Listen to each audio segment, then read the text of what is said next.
Radio J. Le Forum Radio J, Frédéric Aziza. Radio J. Bonne année à tous et bienvenue au Forum Radio J dont vous êtes l'invité Hubert Védrine. Bonjour. Bonjour et bonne année.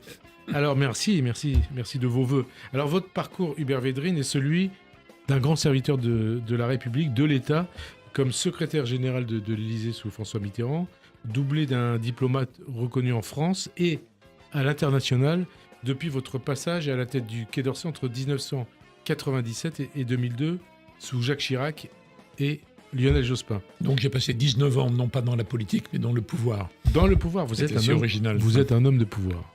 Enfin, je l'ai été par les hasards de la vie. Vous l'avez été. Et en tout cas, un contexte international, Hubert Védrine, qui va peser en 2025, comme il a pesé en 2024. Le retour de Donald Trump à la Maison-Blanche le 20 janvier prochain, sur fond de guerre en Ukraine, au Proche-Orient et d'interrogations sur les relations entre les États-Unis et l'Europe.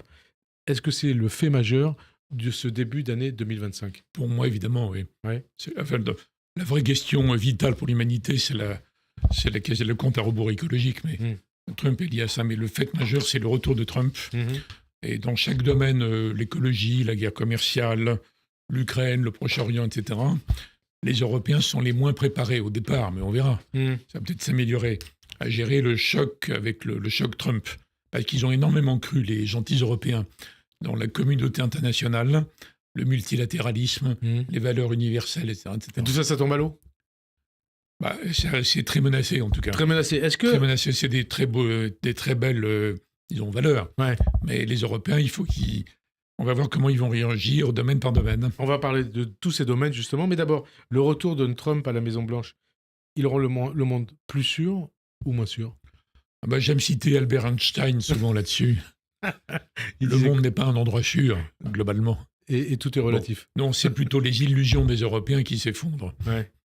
Alors, est-ce que Trump ajoute du danger aux situations existantes déjà ? Non, il n'y a pas eu besoin de Trump pour que Poutine attaque, pour qu'il y ait la situation horrible 7 octobre, puis Gaza, etc. Donc, ce n'est pas Trump qui est le facteur principal. Simplement, comment ça peut être un catalyseur. Ça peut être un catalyseur. On va voir, parce qu'il y aura des phénomènes paradoxaux dans l'action de Trump. En tout cas, dans la façon d'être, la méthode, le type de négociation ou pas, il bouleverse les croyances dominantes des Européens des 20 à 30 dernières années. Donc il y a un défi plus grand pour les gentils Européens que j'appelais les bisounours, mais qui commencent à se bouger. À se révolter. Que pour les révolter, c'est beaucoup dire. Enfin, en tout cas, ils commencent à prendre conscience. Ouais.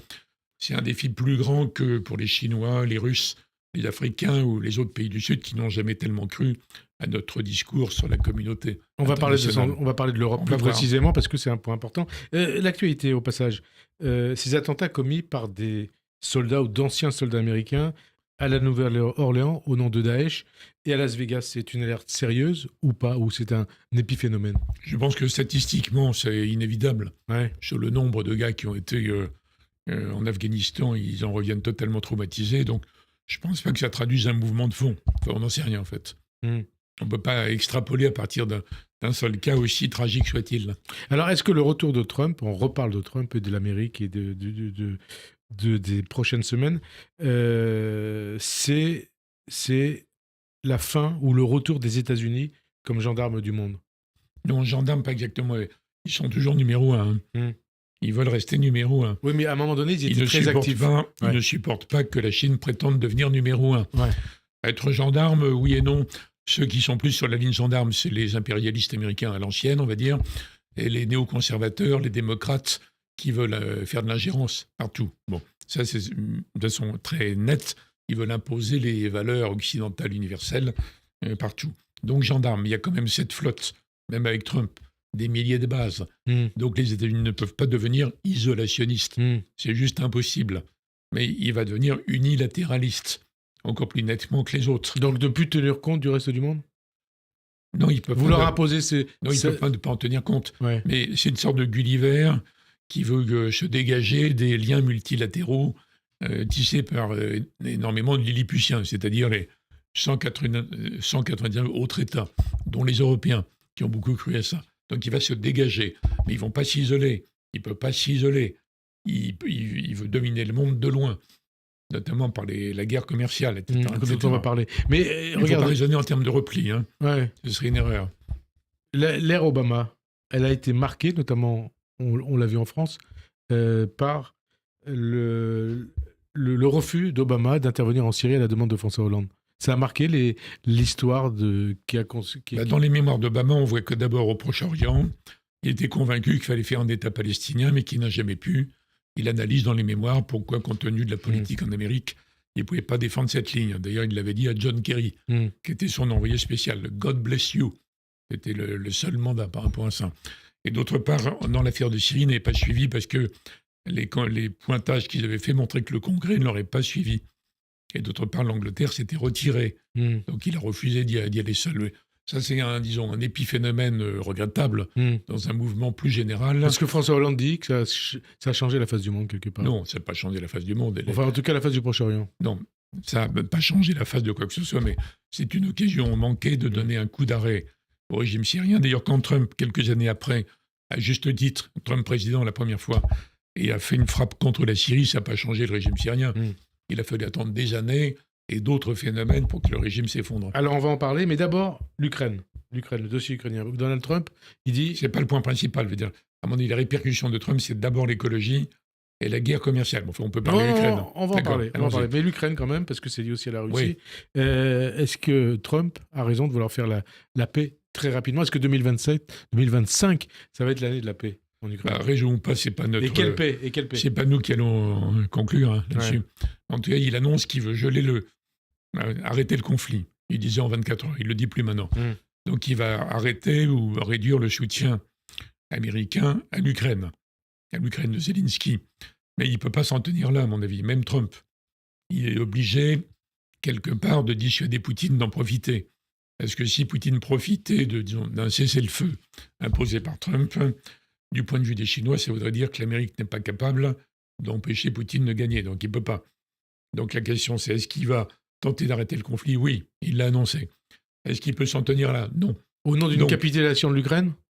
Non, c'est pas le terme, mais il va essayer d'avoir un cessez-le-feu. Après, les Ukrainiens vont hurler, il y aura des centaines d'articles pour dénoncer un nouveau Munich dans l'article en Europe de l'Ouest. Bon, ça ne changera rien à la ligne de Trump, mais la question c'est, est-ce qu'il peut dissuader Poutine? Dissuader, c'est des garanties pour l'Ukraine, mais ça veut dire menace contre Poutine. Qu'est-ce qu'il peut faire? Quelle garantie pour l'Ukraine? Voilà la question. Quelle garantie? Qui va arriver dans quelques semaines. Ouais. Alors, ils vont dire, l'OTAN ne veut pas mettre l'Ukraine dans l'OTAN. Déjà, Biden ne voulait pas. Trump encore moins. Ils vont dire, c'est aux Européens d'y aller. Mais les Européens vont dire, on ne va pas envoyer des troupes seuls. Il faut qu'il y ait une garantie américaine. Donc moi, je m'attends à une discussion difficile, assez rapide, pas entre Trump et Poutine, ni l'Ukraine et Poutine, encore moins, mais entre Trump et les Européens. Non pas l'Europe en tant qu'union, parce qu'elle n'a pas de compétences en matière de défense, en dépit des discours de Mme von der Leyen. Pas de compétences, c'est les pays. Donc est-ce que l'Allemagne, la Pologne, la France, la Grande-Bretagne vont être prêtes à envoyer des troupes en Ukraine pour garantir quoi? Ça paraît compliqué. Quel cessez-le-feu? En tout cas, il y aura un débat. Mais la question va se poser. Est-ce qu'il faudra des garanties pour que, après le cessez-le-feu, qui fait que l'Ukraine, Trump va reconnaître que l'Ukraine ne va jamais reconquérir ni le Donbass et encore moins la Crimée.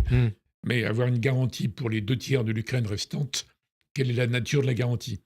C'est un des principaux sujets de désaccord dans lesquels donc les Européens auraient intérêt, les pays que je citais, les pays qui ont des armées, il n'y en a pas 27, il y en a 5 ou 6, ils auraient intérêt à se mettre d'accord dès maintenant sur quelles sont les conditions qui feraient qu'ils accepteraient de fournir un élément de garantie. À mon avis, pas seul. Il faut qu'il y ait une garantie américaine quand même. Et alors, une garantie en matière de défense, d'armement ou d'argent? Non, de dissuasion. Non, là, je parle du fait de dissuader Poutine de recommencer. Oui, mais de quelle manière? Et défense? Alors après, et l'autre volet, qu'est-ce qu'on fait avec l'Ukraine? Il y aurait une pression énorme pour mettre l'Ukraine dans l'Union européenne. En fait, elle ne remplit pas les conditions, il faudrait, etc. Mais je pense qu'il y aura une sorte de plan à la Bourlange, c'est-à-dire un plan par étapes. L'Ukraine pourra bénéficier de tel ou tel programme. Comme ça a été le cas de tous les pays de l'Est qui sont rentrés à un moment donné. Non, ils sont rentrés plus vite. Sous la pression allemande de Schröder, on les a fait rentrer beaucoup plus vite. Là, il y aura quelque chose d'échelonné pour l'entrée. Ça prend entre 5 et 10 ans pour qu'ils rentrent dans l'Union. Donc, aide à la reconstruction de l'Ukraine. Déminer, reconstruire, etc.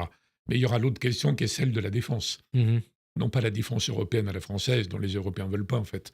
Mais l'Europe va être défendue comment? Donc, quel sera le degré disons, d'affaiblissement de la crédibilité de l'OTAN du fait de Trump. Justement, alors quel rôle pour l'OTAN, quel rôle pour les États-Unis Non, alors, en Europe? ça ne sera pas l'OTAN parce que c'est les Européens de l'OTAN. Donc quelque chose qui n'a jamais eu lieu depuis l'invention de l'Alliance et de l'OTAN en 49 et 52. Ça conduit automatiquement à une Europe de la défense qu'on n'a Non. jamais mise en place. C'est pas l'Europe de la défense. Il faut défendre l'Europe. Ouais. Mais les autres Européens, ils veulent pas d'Europe de la défense à la française. Ça fait des décennies que les Français proposent, et le président Macron avec beaucoup plus de conviction, ils n'en veulent pas, ils veulent garder le lien. Donc qu'est-ce que les Européens vont réussir à garder comme lien, même avec Trump? Parce que c'est l'intérêt de l'Amérique. D'ailleurs, toutes les grandes boîtes américaines d'armement veulent continuer à vendre en Europe. Mais est-ce qu'à un moment donné, ça c'est dans les mois qui viennent, est-ce que les Anglais, donc on n'est pas dans l'Union, c'est les Européens de l'Alliance, de l'Europe, mais pas l'Union européenne. Donc la Grande-Bretagne, la France, l'Allemagne, la Pologne, la Suède, l'Italie. Qu'est-ce qu'ils vont se dire quand ils vont se dire on est obligé, contraint par Trump, de nous organiser pour faire un pôle des Européens dans l'Alliance? La discussion n'est pas évidente. Donc j'espère que les autorités actuelles qui savent ça très bien ont commencé à réfléchir à réfléchir, comment ça serait organisé, qui déciderait quoi. Avec dans ce contexte, il y a les énormes sujets c'est pas uniquement l'Ukraine, ça, mais c'est plus global. Avec dans ce contexte, Hubert Védrine, il y a eu ce coup de fil en novembre de Scholz, du chancelier Scholz à Poutine. C'est un bon ou un mauvais signal vis-à-vis de l'Ukraine, vis-à-vis de l'Europe, vis-à-vis de la France? Non, mais le signal, c'est ce que fera Trump. Donc Trump va dire, je veux geler la guerre. Alors il y a plein de gens qui seront soulagés parce que ça veut dire des morts en moins. Les maximalistes seront furieux parce qu'ils voudraient que l'Ukraine reconquiert tout, le territoire d'avant. Et vous dites quoi? C'est une bonne chose? Je pense qu'il faut arrêter la guerre, moi. Mais il faut l'arrêter. Vous le dites depuis longtemps. Faut l'arrêter. Oui.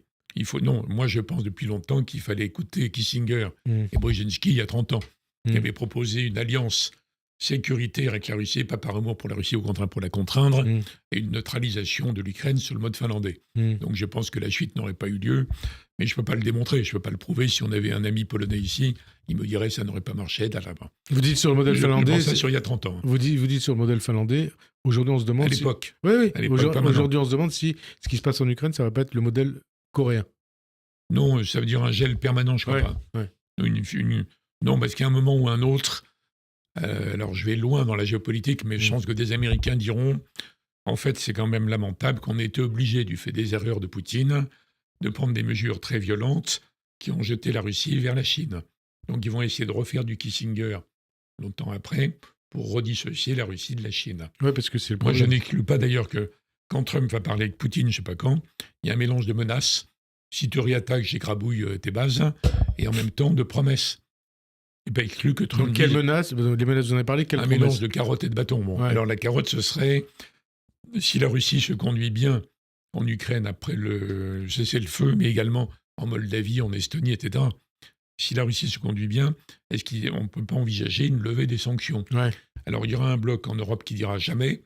Tant que le régime russe est ce qu'il est, il ne faut jamais lâcher.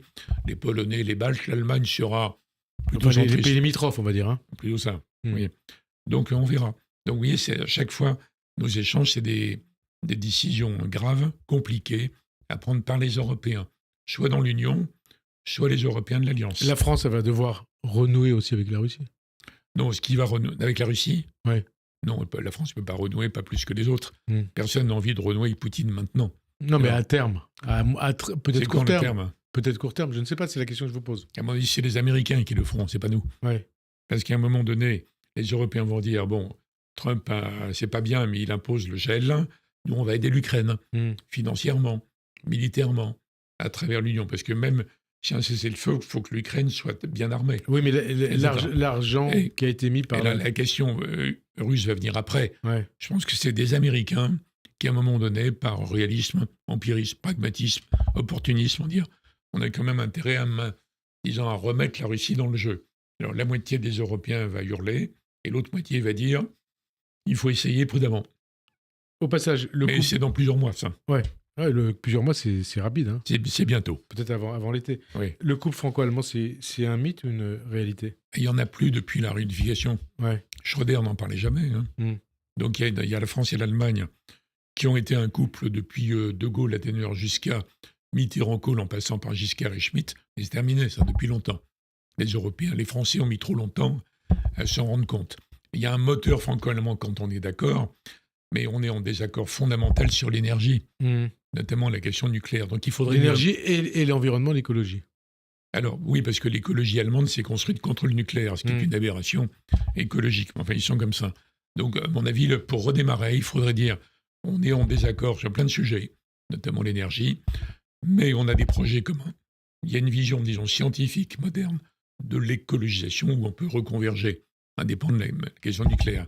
Mais il faudrait assumer le fait que c'est des pays fondamentaux sans lesquels l'Europe ne peut pas avancer, mais qui sont différents. La France et l'Allemagne. Il faut arrêter le baratin sur le couple. Avec ces crises en France et en Allemagne, avec sans doute un nouveau gouvernement en Allemagne. On fait toujours, on fait avec qui est là. On ne les choisit pas. Donc on ne sait pas ce que ça va donner dans les prochains mois. Non, c'est un retour à la CDU classique, alors que Mme Merkel a mélangé la CDU et le centre-gauche, on va dire, sur beaucoup de sujets.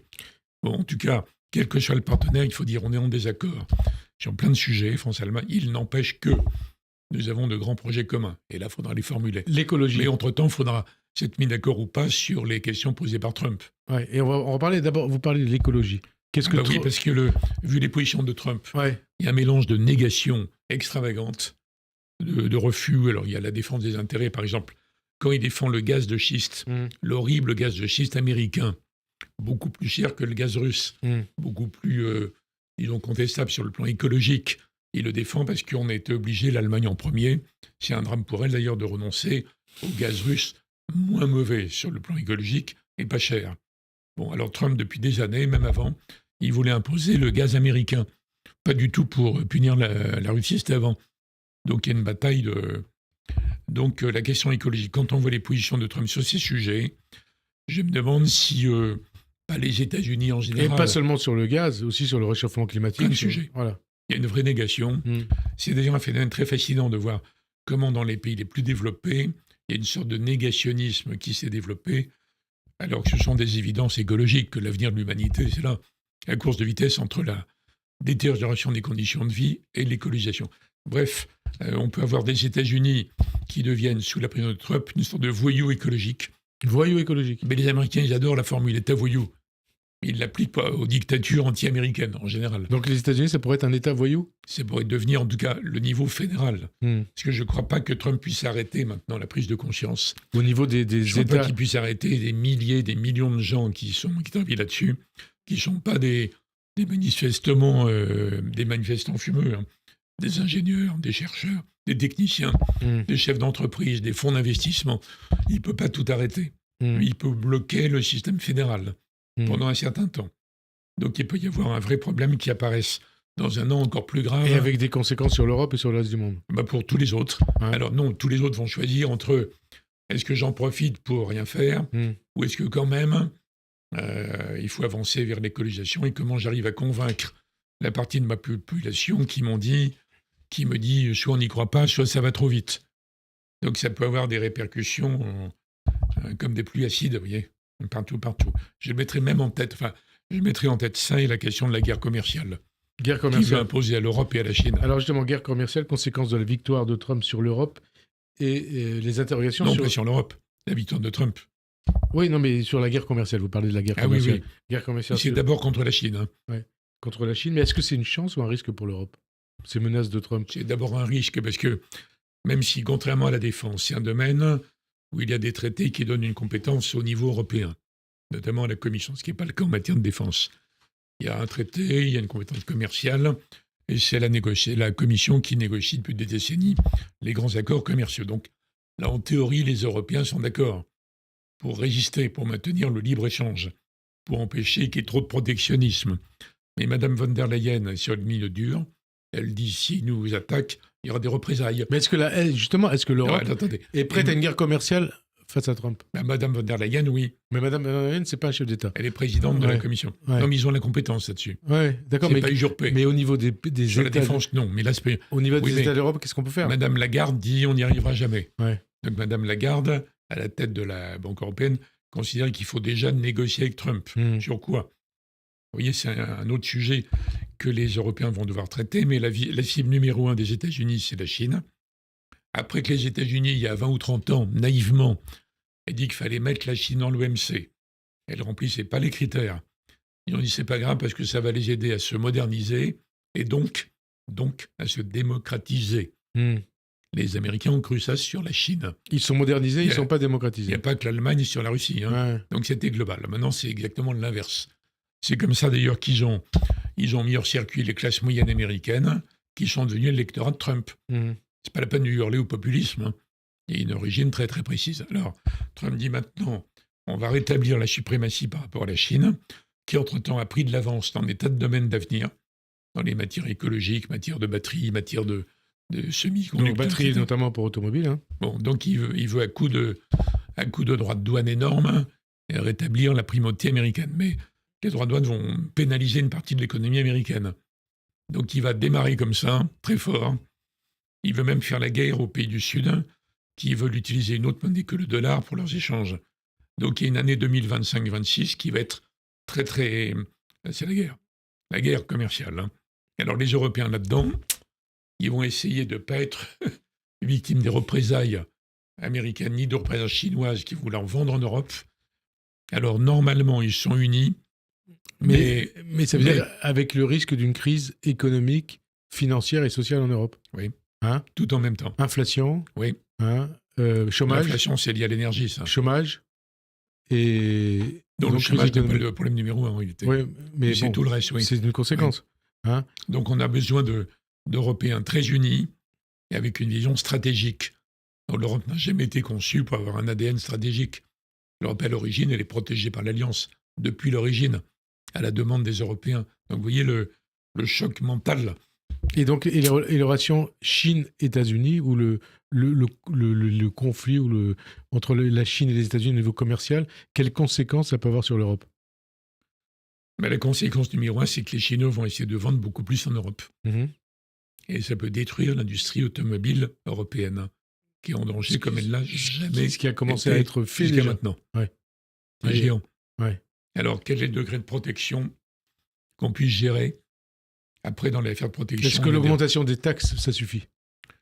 Ça ne peut pas suffire, parce qu'il faudrait qu'il y ait en même temps un redressement de compétitivité, d'investissement, de saut technologique, et que puisqu'on a décidé la voiture électrique, peut-être que la date de 2035 était mal choisie, mais enfin, il faut assumer, il faut y aller à fond. Il faut y aller ou il faut bouger? On n'a pas le choix. Non, si on bouge, ça ne sert à rien.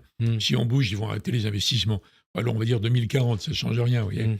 Donc, simplement, il faudrait maintenir, à mon avis, enfin, je n'ai pas d'expertise spéciale sur la voiture, mais il faudrait maintenir la date à 1 ou 2 ans près et prévoir énormément d'exceptions de transition, comme on le fait dans les grandes décisions internationales. Et quand on vous entend... de 5-6 ans entre-temps pour un temps d'adaptation. Quand on vous entend parler comme ça, on se dit comment on a pu se faire avoir par la Chine? C'était l'idée que la Chine, l'idée américaine, que la Chine allait devenir démocratique. Et l'idée aussi française. Même démocratique, elle aurait été en concurrence. Il me semble qu'il y a des usines de construction d'Airbus en Chine. Oui, mais il n'y a pas une transmission de technologie. J'ai un iPhone fabriqué en Chine. C'est fait en Chine. Ouais. C'est la décision de la Big Tech californienne. On va faire fabriquer en Chine. C'est 50 fois moins cher. C'est une décision globale de l'Occident. Donc ça fait partie d'une sorte d'arrogance. Après la fin de l'histoire, on a gagné. On est les maîtres du monde. On a gagné. On fait ce qu'on veut. C'est l'hubris. Donc on est sur l'Olympe. On peut décider ce qu'on veut. On s'en fiche des batailles dans les Balkans, l'Ukraine, la Russie, le Proche-Orient. C'est devenu secondaire. Ça, c'est la vision américaine. Et on peut tout se faire mettre sur le plan économique. Parce qu'on est de toute façon les gagnants. Et c'est ça qui est remis en cause énormément. Et alors, quand on remonte... Parce que les émergents ont émergé. Quand on remonte le temps, vous avez commencé... Jusqu'à quand? Alors justement, je vais vous dire. Vous étiez avec François Mitterrand à l'Élysée en 81, ensuite ministre des Affaires étrangères en 97, jusqu'en 2002. Ça a changé depuis? Qu'est-ce qui a changé? Non, le grand changement, c'est la fin de l'URSS. C'est la fin de l'URSS, donc 90-91, 89-91. Là, il y a un vrai changement. C'est la fin des guerres froides. Et d'ailleurs, on avait dit à l'époque que François Mitterrand n'avait pas saisi les choses. Non, ça, c'est une polémique. Enfin, voilà. Il y a 50 livres. Ouais. Si des gens écrivent, on leur donnera la liste. C'est complètement fausse. Au contraire, il avait anticipé trop vite presque avec la Confédération. En tout cas, là, il y a un vrai changement. Et après, les Occidentaux, les Américains se sont dit, on a gagné. On est les maîtres du monde. Fin de l'histoire, vous vous rappelez? Ouais. Donc, on n'a pas géré la suite comme il aurait fallu le faire. On n'a pas réfléchi à la suite. On n'avait pas besoin de réfléchir, on avait gagné. Ouais.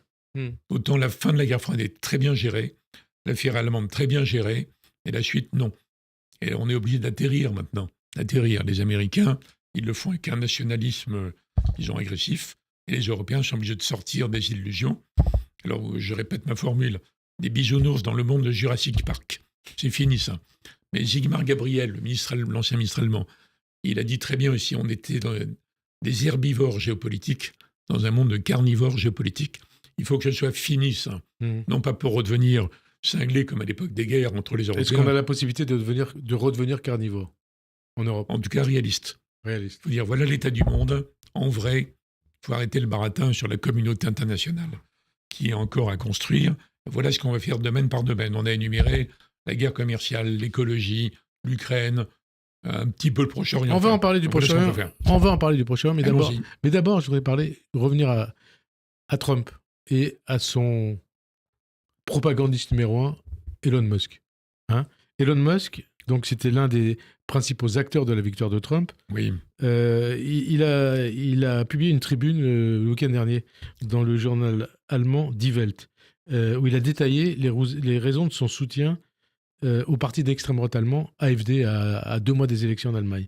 À savoir le fait que les partis traditionnels en Allemagne ont échoué, que leur politique a conduit à une stagnation économique, des troubles sociaux et une érosion d'identité nationale, et aussi que l'AfD défend le réalisme politique. Qu'est-ce que ça vous inspire ? Rien, parce que je ne sais pas ce que va faire Musk après, on ne sait pas à quel titre. Oui. On dit qu'il y a peut-être des petits problèmes avec Trump, mais on verra. Cette façon de soutenir un parti d'extrême droite, ça interroge ou pas ? On a connu l'URSS qui intervenait en soutenant les partis communistes ou les partis d'extrême gauche, la Chine qui soutenait les partis maoïstes. Mais justement, c'est la question que je voulais vous poser. Quant à l'Amérique, elle a intervenu sans arrêt. Ouais. Sans arrêt.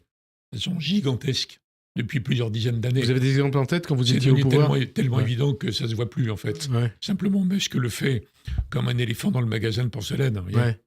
Mais alors, ne racontons pas que c'est avant Musk que personne n'intervenait jamais dans les élections. Est-ce que... on n'est même pas sûr que ça n'aura pas un effet contraire, d'ailleurs. Ouais, mais est-ce qu'il faut davantage craindre l'ingérence politique de la Russie ou l'ingérence politique des États-Unis en Europe ? Mais dans le monde qui n'est pas une gentille communauté, il y a des batailles d'influence sans arrêt. Les gens se servent des relais, des diasporas, des lobbies, des médias, des vérités, des mensonges, tout mélangé. Enfin, c'est l'humanité, ça. C'est la géopolitique, quelque part. Non, c'est pas la géopolitique, c'est l'espèce humaine. L'espèce humaine. C'est l'espèce humaine. Et alors la France, justement. La France. Non, mais ça ne veut pas dire qu'il faut baisser les bras. Ouais, mais naïf. Il faut être conscient des choses. Il faut répliquer, il faut réagir. Alors, il y a énormément quasiment tous les partis allemands ont condamné Musk. Oui. Et la presse allemande. Y compris à l'intérieur du journal Die Welt. Voilà.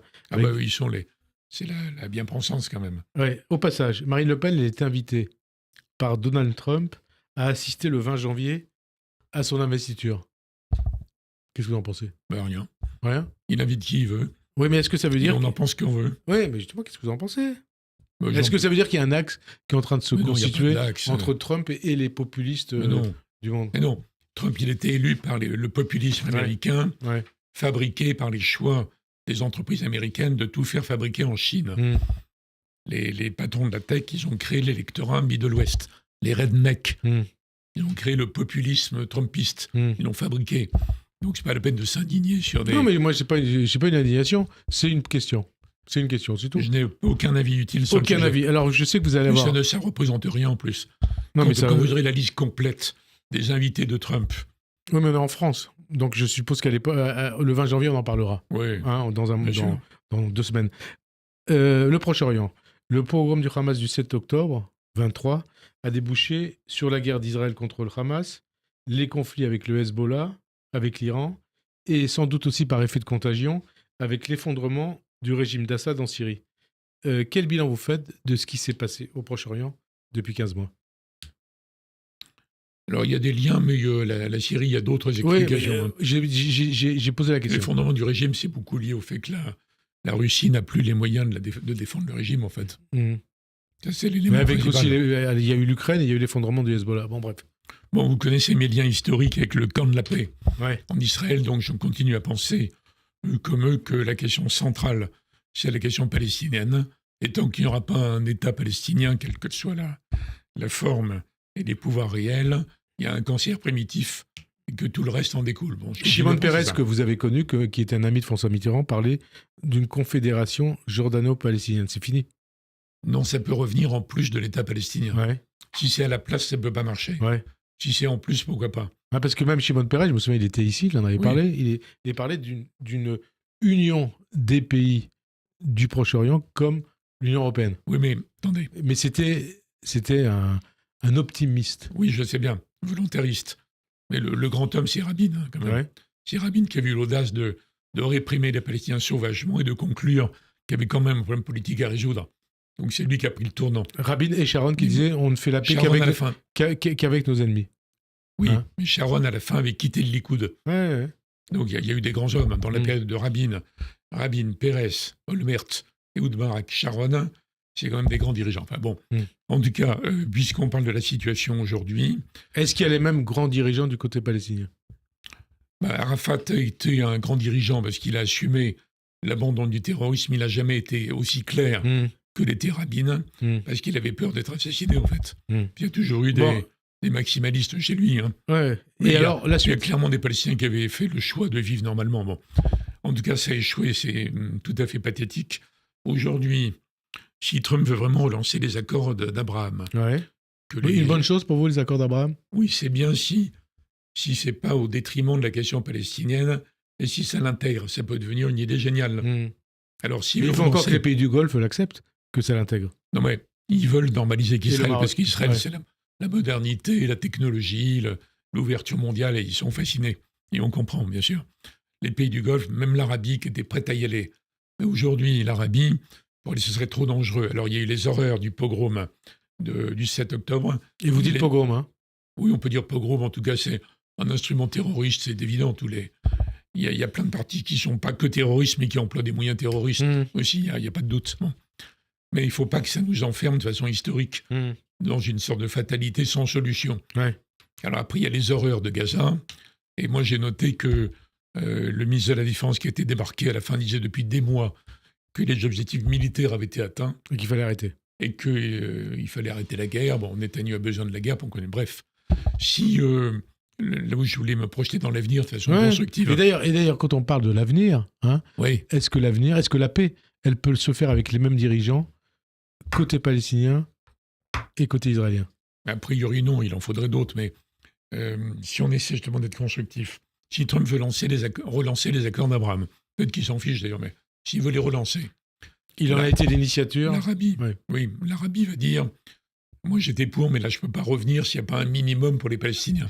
Donc il y aura un débat sur, est-ce qu'il n'y a pas quelque part quand même une autorité palestinienne, que disons, les partis extrémistes qui sont avec Netanyahou dans le gouvernement arrêtent d'essayer de faire exploser la Cisjordanie. Donc là vous pensez à Ben Gvir et Smotrich, hein? Voilà, les deux qui sont là.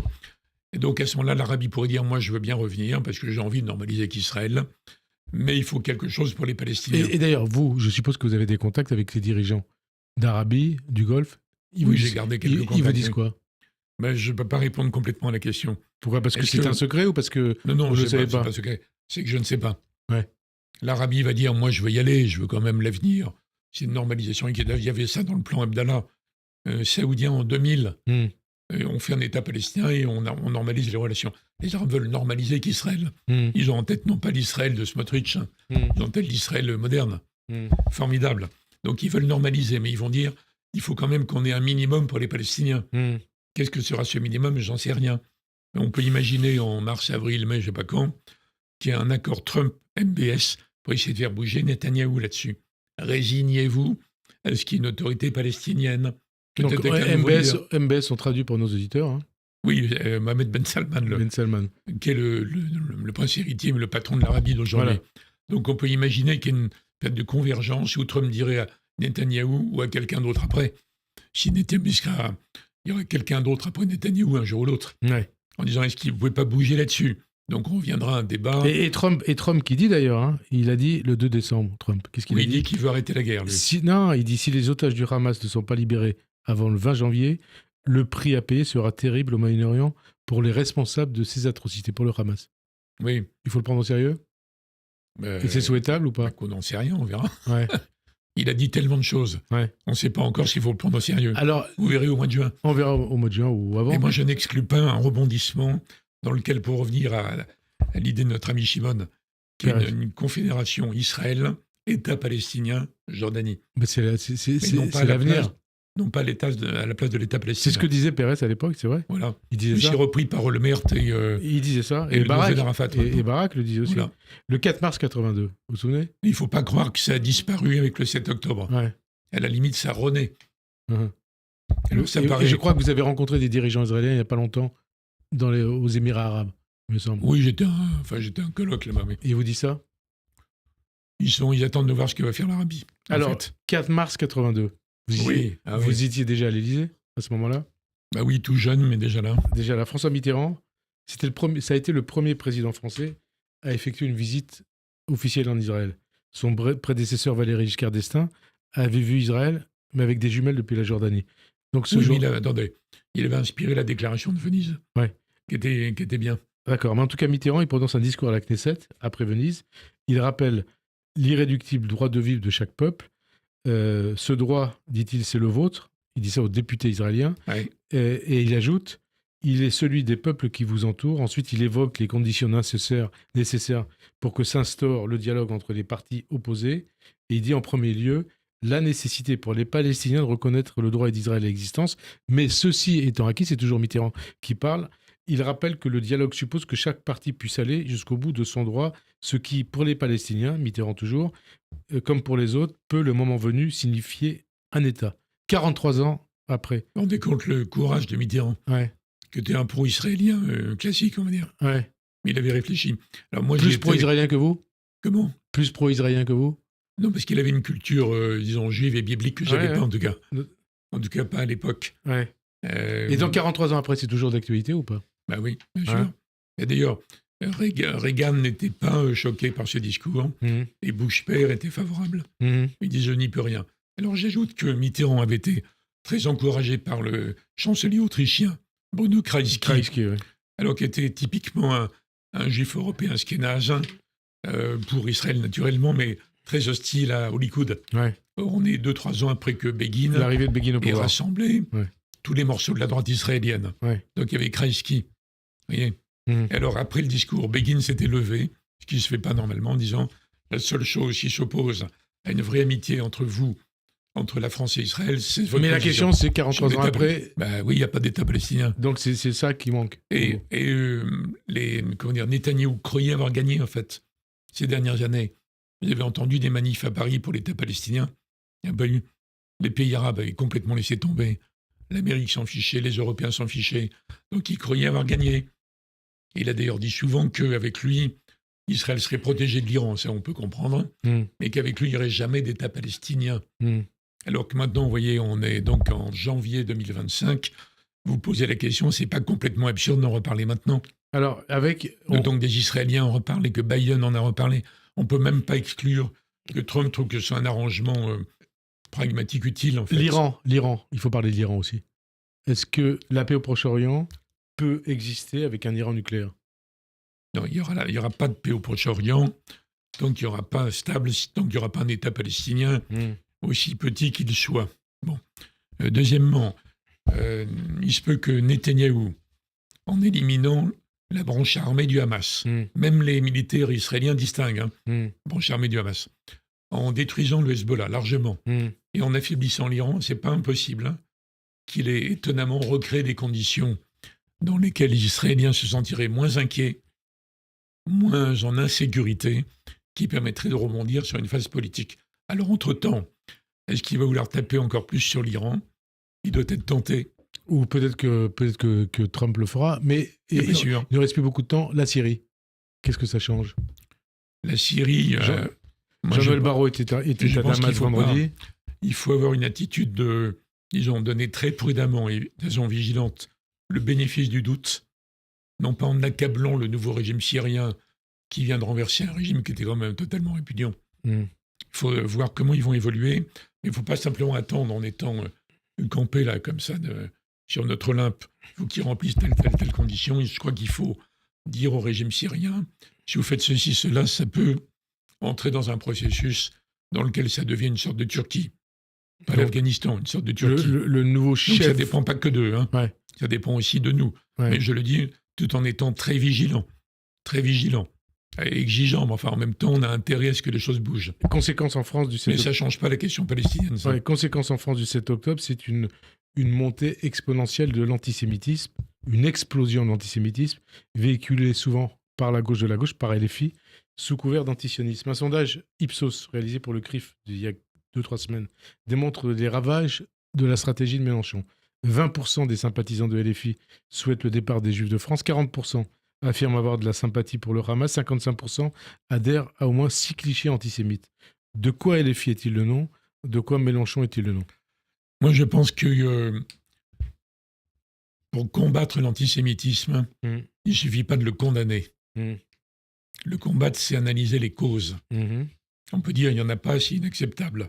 Mais si vous voulez vraiment isoler le vrai antisémitisme, où les Juifs sont combattus, rejetés en tant que Juifs, il faut bien regarder quels sont les liens avec la situation au Proche-Orient. Tu veux dire qu'il y a un bon antisémitisme et un mauvais antisémitisme ? Non, ils sont tous mauvais. Ouais. Ils sont tous, je parle de combattre. Ouais. Si vous les condamnez, on peut condamner toute la journée, très bien, ça ne change rien. Et Mélenchon, ça ne le gêne pas que ce soit condamné. Par contre, si vous les combattre, il faut faire reculer.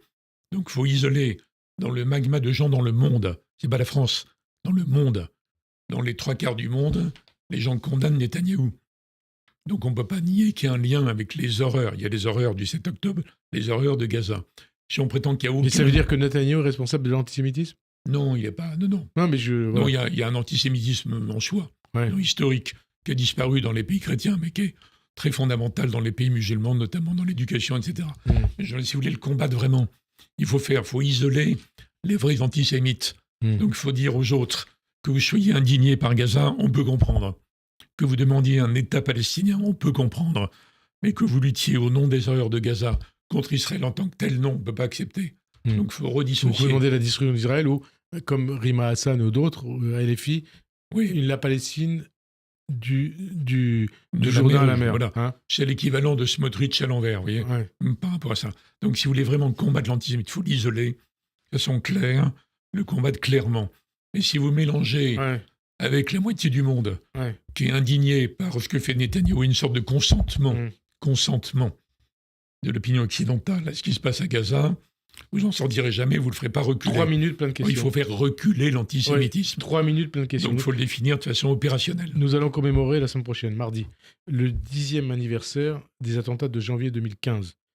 Charlie Hebdo, l'hypercachère accompagné des assassinats du policier Ahmed Merabet et de la policière Clarissa Jean-Philippe. 10 ans après, où est-ce que nous en sommes ? Et comment vous expliquez que Jean-Luc Mélenchon, qui a prononcé le discours d'hommage à son ami le dessinateur Sharp de Charlie, lors du Évrier, comme il l'a fait en dénonçant notamment la haine des musulmans déguisés en laïcité. Mais je ne suis pas un spécialiste de Mélenchon. Vous n'êtes pas un spécialiste de Mélenchon, mais Mélenchon se proclame mitterrandiste. Donc quelque part, ça vous rapproche de lui. Il n'est pas mitterrandiste, ça n'a aucun rapport. Il a été fasciné par Mitterrand il y a 30 ou 40 ans. Et Mitterrand utilisait Mélenchon et Julien Drey à un moment donné, parce que c'était une sorte de Vichnou avec des dizaines de bras. Mais Mélenchon, c'est quoi ? C'est un antisémite ou pas ?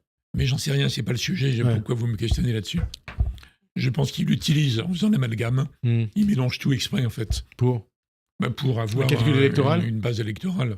C'est lamentable. C'est-à-dire une base électorale. C'est lamentable. Qu'est-ce que vous entendez par base électorale ? La base électorale est composée de gens qui ont des ressentiments contre la France pour des raisons classiques, sociales, économiques, politiques. Vous dites en gros tout l'électorat d'origine musulmane. Donc on peut pas... Non mais...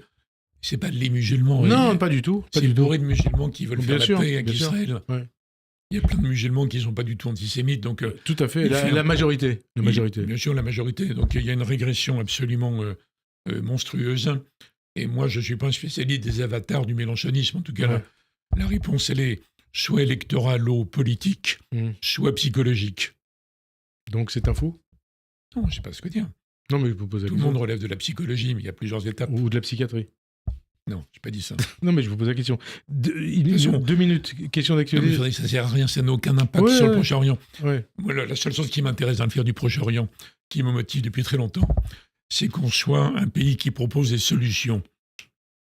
Il y a des tas de raisons de prendre parti de façon exagérée d'un camp. Bon, Dernière question. des solutions. Dernière question. La sont France. utiles pour des solutions. La France, vous avez été secrétaire général de l'Élysée, vous avez été ministre des Affaires étrangères. Comment vous expliquez cette haine contre Macron? Dans ses vœux du 31 décembre, il a ouvert la voie à des référendums cette année. Est-ce que c'est sa dernière carte pour tenter d'exister en 2025? Mais j'ai pas le temps de faire. D'abord, je fais jamais de politique intérieure Ouais, mais ça, c'est une question sur dans le les fond. émissions. Puis on n'a pas le temps. Là. Référendum, c'est une bonne idée ou pas? Non, mais j'ai pas le temps de commenter ça. Mais vous voulez pas. Franchement. Et Non, la mais- haine contre Macron Je ne veux pas aller sur ce terrain. Il nous faudrait 1 heure. Comment vous expliquez cette haine Non, contre je ne Macron? l'explique pas, justement. Et C'est de la l'appel politique intérieure, disons conjoncturelle, ça. l'appel à la démission de Macron par Hein? l'appel à la démission d'Emmanuel Macron par le RN et LFI. C'est le jeu politique, mais enfin bon. C'est un pays qui marche sur la tête maintenant. Sur En la tout tête, cas- c'est-à-dire Tant qu'il n'y aura pas une majorité claire Hmm. dans une présidentielle ou des législatives, le président des gouvernements seront condamnés à des mouvements erratiques. Donc ça veut dire qu'il nous reste 2 ans pour ne rien faire. Je n'ai pas de commentaire. Merci. Faites Merci. une autre émission que politique intérieure. Peut-être je me résignerai à répondre. Merci en tout cas Hubert Védrine d'avoir répondu à notre invitation. Bonne fin d'après-midi sur Radio J. À dimanche prochain. Merci.